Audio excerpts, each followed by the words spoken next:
ដើម្បីសម្រួលដល់ការធ្វើដំណើរចុះបំពេញកិច្ចការងារឲ្យបានលឿននិងទាន់ពេលវេលាឯកឧត្តមនេតភត្រារដ្ឋមន្ត្រីក្រសួងព័ត៌មានបានផ្ដល់នូវម៉ូតូថ្មីប្រភេទ Honda Dream ចំនួន10គ្រឿងដល់បណ្ដាអគ្គនាយកដ្ឋានទាំង5ចំណុះឲ្យក្រសួងព័ត៌មានពិធីប្រគល់និងទទួលម៉ូតូនេះធ្វើឡើងនៅព្រឹកថ្ងៃទី5ខែមិថុនាឆ្នាំ2025នាទីស្តីការក្រសួងព័ត៌មានឯកឧត្តមរដ្ឋមន្ត្រីនេតភត្រាបានគូបញ្ជាក់ថាការផ្ដល់ជូននូវម៉ូតូដល់បណ្ដាអគ្គនាយកដ្ឋានទាំង5របស់ក្រសួងព័ត៌មាននាឱកាសនេះគឺទុកសម្រាប់ជាមធ្យោបាយធ្វើដំណើរចុះបំពេញការងារបានទាន់ពេលវេលា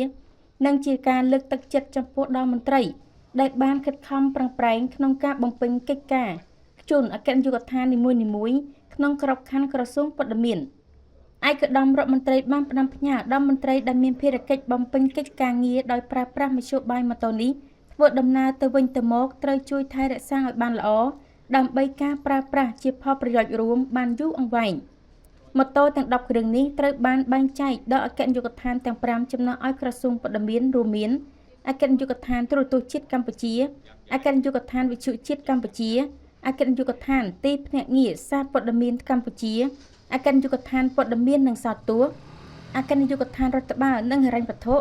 ដោយក្នុងមួយអគ្គនាយកដ្ឋានចំនួន2គ្រឿង